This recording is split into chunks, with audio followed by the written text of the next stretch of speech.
అతి తక్కువ వడ్డీ రేట్లకే పొందండి Punjab national bank home loans, car loans. Zero processing fee, zero documentation charges. వెంటనే మీ బ్రాంచ్ ని సంప్రదించండి. న్యూస్ వాచ్ చేస్తున్నా. ఇప్పుడే నేను శబరిమలకి వచ్చిన. భారతీయ జనతా పార్టీ కార్యాలయం పైన కాంగ్రెస్ గుండెలు అటాక్ చేసినారు అని న్యూస్లో వస్తుంది.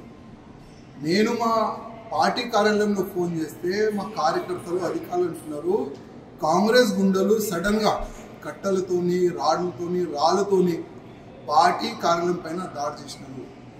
కొంతమంది కొంతమందికి దెబ్బలు తగిలినాయి. ఆ విధంగా కూడా మాకు అప్డేట్ చేస్తున్నారు. నేను రేవంత్ రెడ్డికి అడుగుతున్నా, అసలు ఎక్కడుంది మీ లా అండ్ ఆర్డర్? మీ దగ్గరనే కదా హోమ్ మినిస్టరీ మీ చైర్ కింద పెట్టుకున్నారు కదా. అసలు మెయింటైన్ అవుతుందా? అసలు ఈ లా అండ్ ఆర్డర్ మెయింటైన్ అవుతుందా? నేను ముఖ్యమంత్రికి అడుగుతున్నా. ఇదేనా మీరు నేర్పిస్తున్నారు కాంగ్రెస్ కార్యకర్తలకి?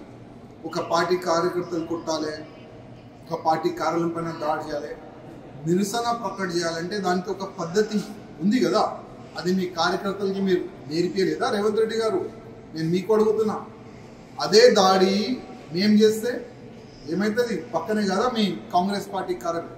కాలబెడతాం మేము అనుకుంటే, మొత్తం కాంగ్రెస్ పార్టీ కార్యాలయాన్ని కాలబెడతాం మేము అనుకుంటే.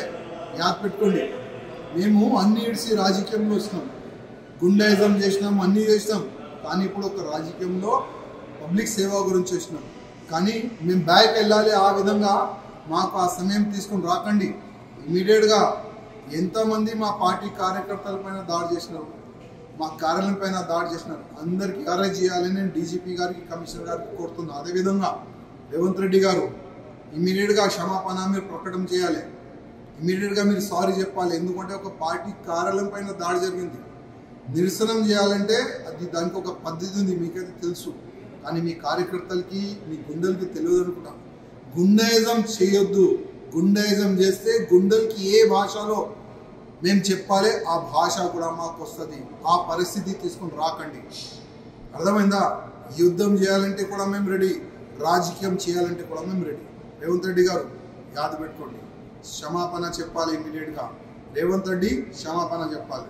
మరిన్ని వీడియోస్ కోసం ఛానల్ ని సబ్స్క్రైబ్ చేయండి. లేటెస్ట్ అప్డేట్స్ కోసం వాట్సాప్ ఛానల్ ని ఫాలో అవ్వండి. ఆ లింక్ డిస్క్రిప్షన్ లో ఉంది.